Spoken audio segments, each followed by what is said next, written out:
Hello and welcome. This is पवन।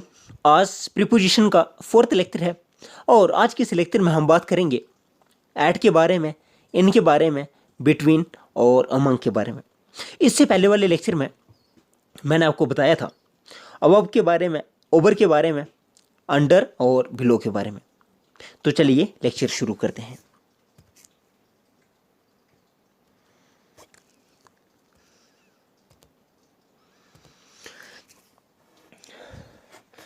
अब preposition होता क्या है, मैंने आपको बताया एक सेंटेंस में नाउन या प्रोनाउन का पोजीशन बताता है।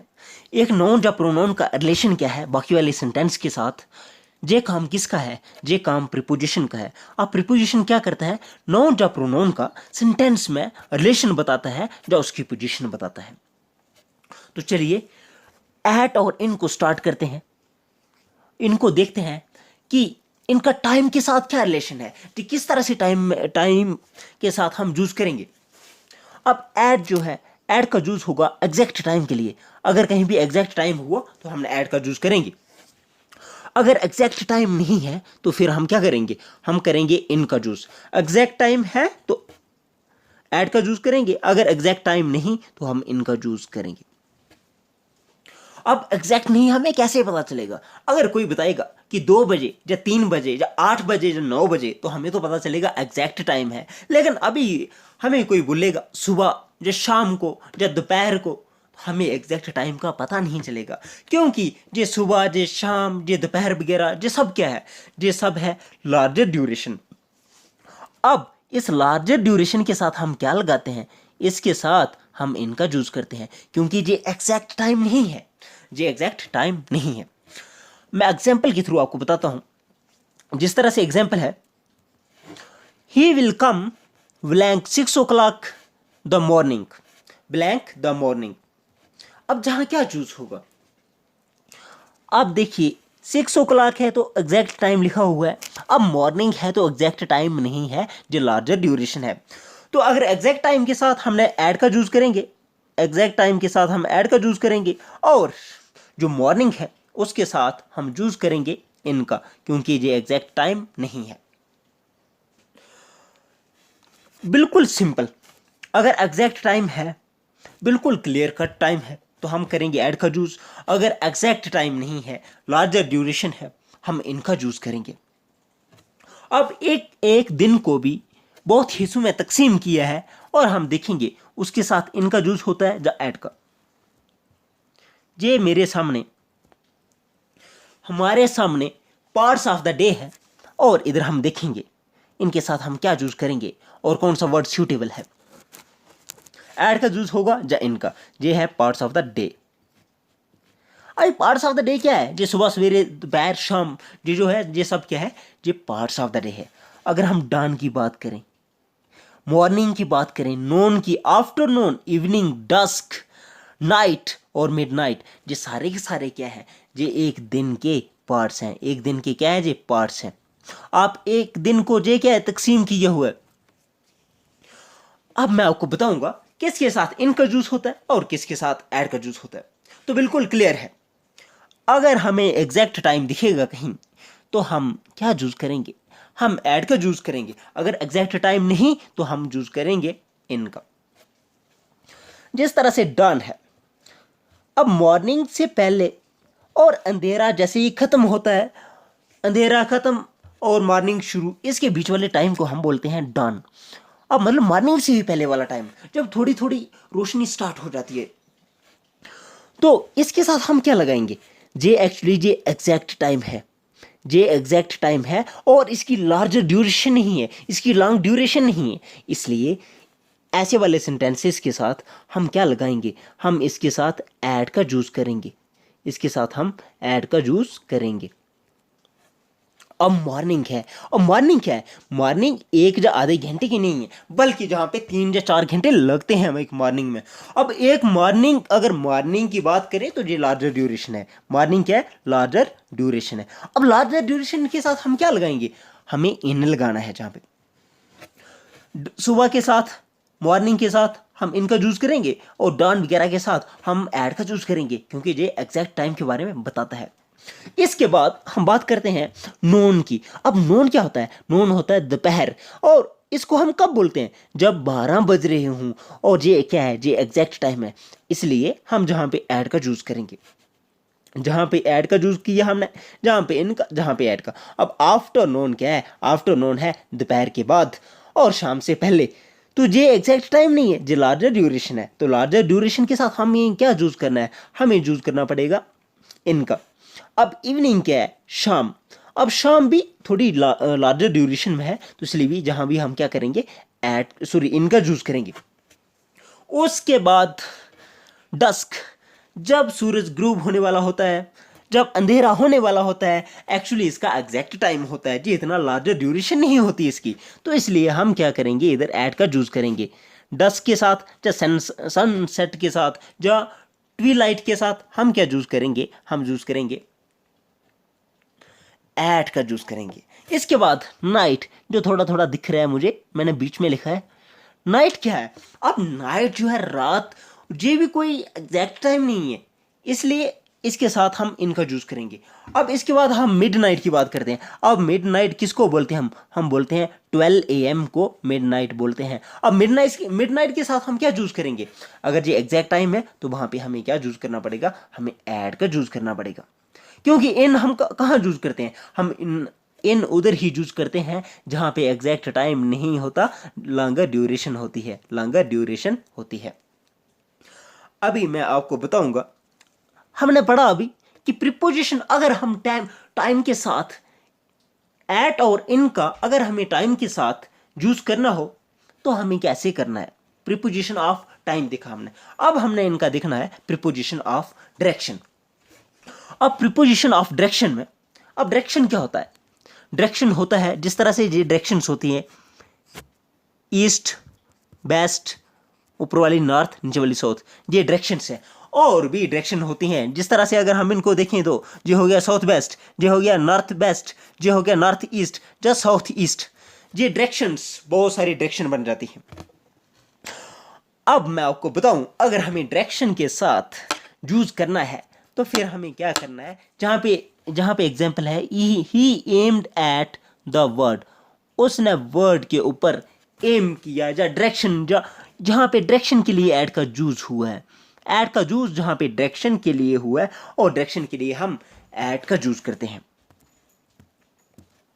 अभी मैं आपको बताऊंगा प्रीपोजिशन ऑफ प्लेस की। अब प्रीपोजिशन ऑफ प्लेस जो है, इसके साथ हम क्या यूज करते हैं? एग्जाम्पल है, he was standing at the door steps. अगर प्रीपोजिशन ऑफ प्लेस होगी तो हमें ऐड का यूज करना पड़ेगा। फिर भी हमें क्या करना पड़ेगा? ऐड का यूज करना पड़ेगा। जिस तरह से he was standing at the door steps, अब डोर स्टेप्स के साथ में ये क्या है? ये एग्जैक्ट लोकेशन है, एक्चुअली ये एग्जैक्ट प्लेस है, एग्जैक्ट प्लेस है। और एग्जैक्ट प्लेस के साथ क्या लगेगा? जहां पे लगेगा एट। तो चलिए इसके साथ इसका और थोड़ा यूज देखते हैं।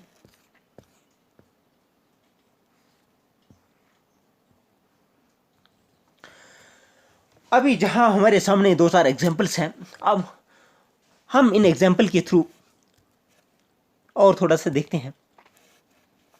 ही लिव्स,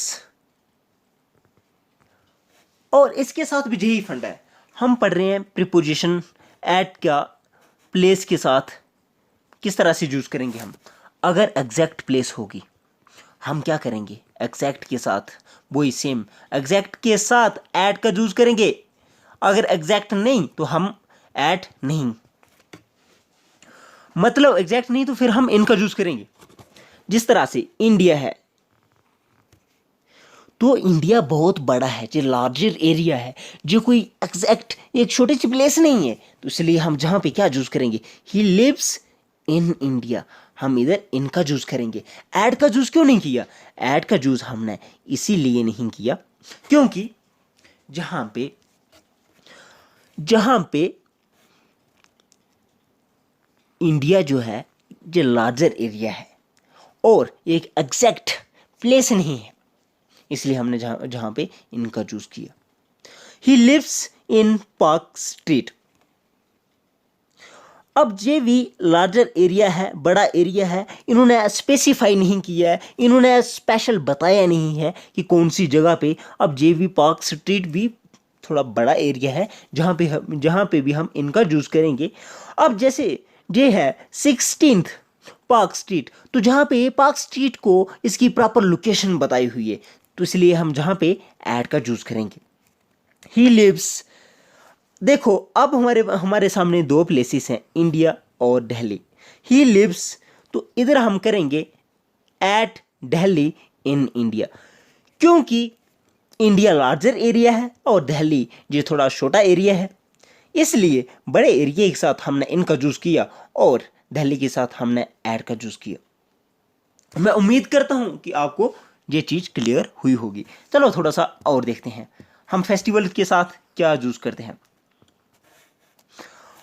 फेस्टिवल्स के साथ जिस तरह से, अब होली की बात है, ही विल कम, जहाँ पे एट और इन का ऑप्शन है, ही विल कम, तो जहाँ पे क्या आएगा, जी होली, जहाँ पे इनका यूज होगा या एट का, तो हमें जहाँ पे एट का यूज करना पड़ेगा। He will come at Holi.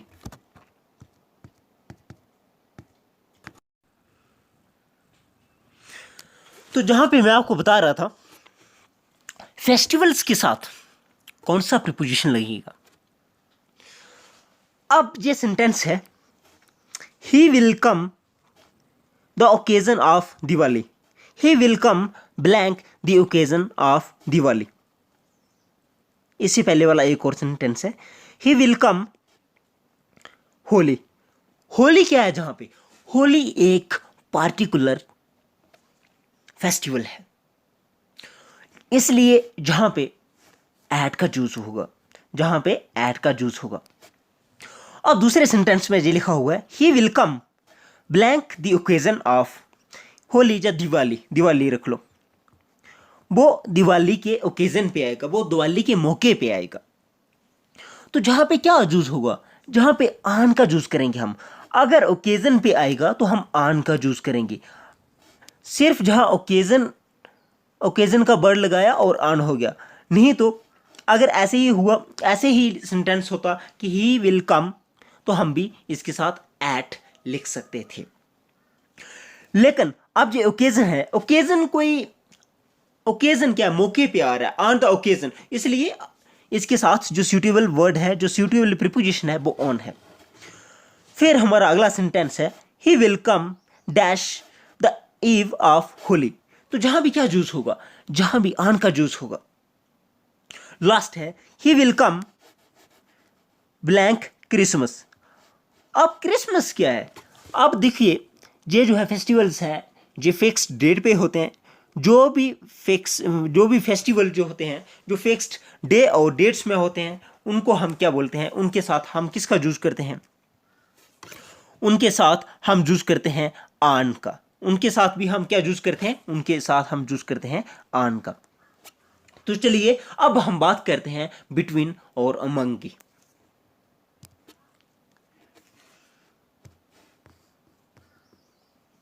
अब बिटवीन और अमंग के बारे में मैं आपको बताता हूं। अब देखिए जनरली हम क्या बोलते हैं, बिटवीन 2 वर्ड्स के लिए लगता है, अमंग 2 से ज़्यादा के लिए लगता है। हाँ ये भी सही है, लेकिन हमेशा ये सही नहीं है। बिटवीन का 2 चीज़ों के लिए लगना और अमंग का 2 से ज़्यादा के लिए लगना सही है, लेकिन हमेशा सही नहीं है, क्योंकि कभी कभी 2 से ज़्यादा चीज़ों के लिए भी बिटवीन का यूज होता है। अब हमारे पास फॉर्मूलेस है। अगर हमें फॉर 2 पर्सन्स या थिंग्स के लिए, हम किसका, 2 पर्सन या थिंग्स के लिए जनरली हम यूज करते हैं बिटवीन का, और मोर देन अगर कोई 2 हो हम यूज करते हैं अमंग का। लेकिन एक और फॉर्मूला है, वो ये बोलता है कि for things persons considered as separate या डिस्टिंक्ट, अगर 2 से ज़्यादा चीज़ें भी हैं, अगर वो सेपरेट हैं और वो डिस्टिंक्ट हैं, तो उनके साथ भी हम बिटवीन का यूज़ करेंगे। जरूरी नहीं कि वो 2 ही चीज़ें हों, वो 2 से ज़्यादा भी हो सकती हैं, लेकिन अगर वो उनको स्पेसिफाई करके बताया होगा, उनको सेपरेट करके बताया होगा या डिस्टिंक्ट होंगी वो, उनके साथ हम बिटवीन का यूज़ करेंगे। और ये क्या है, ये एक ग्रुप की सेंस देता है। अमंग कहाँ पे यूज़ करेंगे हम, अगर कहीं कोई चीज़ ग्रुप में होगी वहाँ हम यूज़ करेंगे, अमंग का यूज़ करेंगे। एग्जाम्पल्स आपके सामने हैं, अब एग्जाम्पल्स देखिए। एग्जाम्पल में लिखा हुआ है the two cats divide the bread, जहाँ पे बिटवीन और अमंग ऑप्शन है themselves. The two cats divided the bread themselves, तो ये टू है, जहाँ तो हमें बिल्कुल क्लियर दिख रहा है कि जहाँ टू के बीच ही मामला चल रहा है, तो जहाँ बिटवीन ही आएगा। The negotiations blank the countries of Asia are going well. अब एशिया क्या है, एशिया एक कॉन्टिनेंट है। एशिया किसकी सेंस दे रहा है, एशिया एक ग्रुप की सेंस दे रहा है। इधर स्पेसिफाई नहीं किया है, इधर क्लियर नहीं किया है। और ये 1 और 2 से ज़्यादा है, ये 2 से ज़्यादा है, इसलिए हम जहाँ पे किसका यूज़ करेंगे, जहाँ पे हम यूज़ करेंगे अमंग का यूज़ करेंगे। अब तीसरी एग्जाम्पल है हमारे सामने, the negotiations between the negotiations blank India China and Bhutan are going well. अब देखिए ऊपर भी यही सेंटेंस था इसी तरह का, लेकिन उधर पूरा एशिया दिया हुआ था और जहाँ पे स्पेसिफाई करके क्लियर करके बताया हुआ है और डिस्टिंक्ट है, इसलिए ये तीनों को इंडिया चाइना और भूटान तीनों को क्लियर करके बताया हुआ है। इस पे कोई ग्रुप वाली बात नहीं है। और जहाँ हम जूस करेंगे बिटवीन का, देखिए ये 3 कंट्रीज हैं, इनके साथ हमने बिटवीन का जूस किया, वो क्यों, क्योंकि इनके साथ इनको स्पेसिफाई करके बताया। और रूल नंबर 2 में यही बात हमने पढ़ी थी, हमने ये देखा था कि फॉर 2 थिंग्स आर 2 पर्सन्स, जिनको हम कंसिडर करते हैं या इनसे ज़्यादा, अगर हम क्या करेंगे फॉर थिंग्स, उन चीज़ों के लिए या उन लोगों के लिए जिनको अलग अलग करके दिखाया होगा, उनके साथ भी हम बिटवीन का यूज़ करेंगे। और वही केस जहाँ पे अप्लाई हुआ, इंडिया चाइना और भूटान ये कंट्रीज हैं लेकिन अलग अलग करके बताई हैं। अब हमारे सामने कुछ ऐसे वर्ड्स हैं जिनके साथ हमें बिटवीन का ही यूज़ करना है, और वो है distinguish, choose, divide, differentiate, connection, link और रिलेशनशिप। ये जो वर्ड्स हैं, इन वर्ड्स के साथ हमें बिटवीन का ही यूज़ करना है। इन वर्ड्स के साथ बिटवीन का यूज़ ही सूटेबल है, जहाँ पे हमें अमंग नहीं लगाना है। वर्ड्स हैं distinguish, choose, divide, differentiate, connection, link, relationship. 2-3 examples हैं, वो देख लेते हैं। एग्जाम्पल है I didn't want to choose between the singers. देखो जहाँ पे क्या है, चूज के साथ हमने बिटवीन का चूज किया। There is no connection between all the incidents. अब कनेक्शन था तो इसलिए हमने बिटवीन का यूज लगा दिया।